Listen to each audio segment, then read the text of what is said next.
नमस्कार। आज हम बात कर रहे हैं मजदूरों के अधिकारों पर और कुछ खास भारतीय कानूनों पर जो इनसे जुड़े हैं। हाँ, और हमारे पास एक स्रोत है जो इन कानूनों को काफी आसान भाषा में समझाता है। बिल्कुल, जैसे कोई बड़ा बुजुर्ग समझा रहा हो। तो हमारा मकसद यही है कि इस जानकारी के आधार पर समझें कि ये कानून आखिर क्यों बने और मजदूरों के लिए इनका मतलब क्या है। सही बात। और ये समझने के लिए ये सोचना भी जरूरी है कि इनकी जरूरत ही क्यों पड़ी। हाँ, क्यों? क्योंकि देखिए, अक्सर होता है ना कि मजदूरों को या तो सही पैसा नहीं मिलता या पर काम के घंटे बेहिसाब होते हैं, शोषण होता है। अच्छा। तो ये कानून बेसिकली इसी अन्याय को रोकने के लिए हैं, उनको एक बुनियादी सुरक्षा देने के लिए। तो एक तरह का सेफ्टी नेट, जैसे कि सही तनख्वाह मिले, काम का टाइम फिक्स हो। स्रोत में शायद दिन में 8 घंटे लिखा था। हाँ, 8 घंटे की सीमा है, और बीमारी में मदद, और अगर नौकरी से निकालना हो तो पहले बताना, नोटिस देना। ये तो मतलब बेसिक चीजें लगती हैं, होनी चाहिए। बिल्कुल। लेकिन जब इन चीजों पर मालिक और मजदूर में कोई झगड़ा हो जाए, कोई अनबन हो जाए, हाँ, तब क्या? तो उसके लिए भी कानून है, औद्योगिक विवाद अधिनियम 1947। अच्छा, इंडस्ट्रियल डिस्प्यूट्स एक्ट। हाँ, वही। ये झगड़े सुलझाने का एक पूरा सिस्टम देता है। अगर मजदूरों को लगता है उनके साथ गलत हो रहा है तो वो मिलकर हड़ताल कर सकते हैं, मतलब काम रोक सकते हैं। स्ट्राइक, हाँ। और अगर मालिक काम बंद कर दे, उसको लॉकआउट कहते हैं। और इसी में एक और चीज है, ले ऑफ।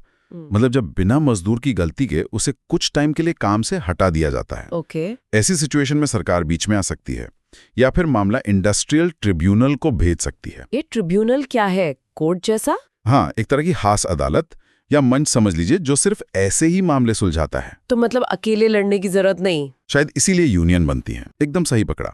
ट्रेड यूनियन अधिनियम 1926। ये कानून मजदूरों को हक देता है कि वो मिलकर अपना ग्रुप, अपनी यूनियन बना सकें। अच्छा। और ये यूनियन फिर सबकी तरफ से मैनेजमेंट से बात करती है, सैलरी, छुट्टी, काम करने के हालात, इन सब पर। तो यूनियन एक तरह से सबकी आवाज बन जाती है। इसे रजिस्टर भी कराना होता है। हाँ, रजिस्टर कराने से उसे कानूनी पहचान मिल जाती राइट है। है। ठीक है, ये तो हुई यूनियन की बात। लेकिन फैक्ट्री के अंदर, मतलब जहाँ काम हो रहा है, वहाँ के माहौल के लिए भी कुछ नियम होंगे। बिल्कुल। नहीं, उसके लिए है कारखाना अधिनियम 1948, फैक्ट्रीज एक्ट। Factories act. हाँ, ये सीधे तौर पर फैक्ट्री में काम करने की शर्तों को देखता है। इसमें साफ लिखा है, दिन में 8 घंटे से ज्यादा काम नहीं, और हर 6 घंटे काम के बाद कम से कम आधे घंटे का ब्रेक जरूरी है, आराम के लिए। सही है। इसमें महिला मजदूरों का भी खास ध्यान रखा गया है।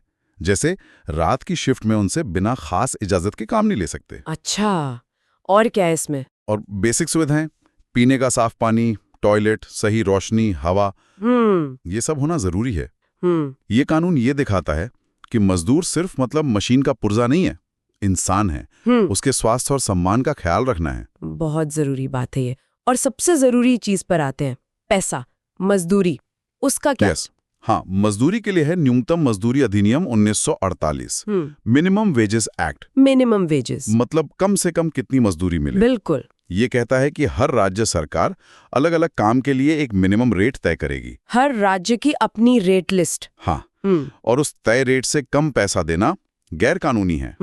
अगर कोई ऐसा करता है तो मजदूर शिकायत कर सकता है। मतलब एक गारंटी है कि कम से कम इतना तो मिलेगा ही। सही। अच्छा, सैलरी के अलावा भी कुछ फायदे होते हैं, फाइनेंशियल बेनिफिट्स? हाँ, कई और भी हैं। जैसे एक बोनस एक्ट है। बोनस? हाँ, अगर कंपनी को फायदा होता है, मुनाफा कमाती है, तो उसे अपने मुनाफे का एक हिस्सा मजदूरों को बोनस के तौर पर देना होता है। अच्छा, कितना? ये करीब 8.33% से लेकर 20% तक हो सकता है सालाना। ये एक तरह से कंपनी की तरक्की में मजदूरों की हिस्सेदारी हुई। ये तो अच्छी बात है। और रिटायरमेंट, या मान लीजिए कोई बीमार हो जाए, एक्सीडेंट हो जाए, उस समय के लिए? उसके लिए भी इंतजाम है। 2 मुख्य योजनाएं हैं। एक है ईपीएफ, कर्मचारी भविष्य निधि। पीएफ जिसे कहते हैं? हाँ, वही पीएफ। ये एक बचत योजना है। इसमें कर्मचारी और कंपनी दोनों पैसा डालते हैं, जो रिटायरमेंट पर या नौकरी छोड़ने पर ब्याज के साथ मिलता है। ठीक है। और दूसरी है ईएसआईसी, कर्मचारी राज्य बीमा। ये एक तरह की हेल्थ इंश्योरेंस स्कीम है। अच्छा, मेडिकल इंश्योरेंस। हाँ, अगर कोई बीमार पड़ता है या कोई हादसा हो जाता है तो इलाज का खर्चा इससे कवर होता है। इसके लिए भी हर महीने थोड़ा पैसा कटता है। तो ये दोनों, मतलब ईपीएफ और ईएसआईसी, एक तरह की सामाजिक और आर्थिक सुरक्षा देते हैं। बिल्कुल, सोशल सिक्योरिटी। तो अगर हम इन सबको एक साथ देखें, हाँ, तो ये सारे कानून मिलकर क्या करते हैं? इनका निचोड़ क्या है? निचोड़ यही है कि ये कानून मजदूरों को शोषण से बचाने के लिए हैं। ये पक्का करते हैं कि उन्हें उनकी मेहनत का सही दाम मिले, काम करने की जगह ठीक हो और मुश्किल वक्त में उन्हें सहारा मिले। और ये याद रखना भी जरूरी है कि मालिक और मजदूर दोनों एक दूसरे पर निर्भर हैं। हाँ बिल्कुल, मजदूर हैं, उनकी मेहनत है तभी तो इंडस्ट्री चलती है, देश आगे बढ़ता है, तो उनके अधिकारों का सम्मान तो होना ही चाहिए। सही कहा। कानून ने अधिकार दिए हैं, पर अगर किसी का हक छीना जा रहा हो तो उसके लिए आवाज उठाना भी उतना ही जरूरी है। कानून तो मदद के लिए है ही। बिल्कुल।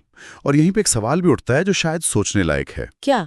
कि क्या सिर्फ इन कानूनों के बारे में जानना काफी है, या फिर अपने अधिकारों को सच में पाने के लिए खुद की जागरूकता और शायद मिलकर कोशिश करना वो भी उतना ही अहम है?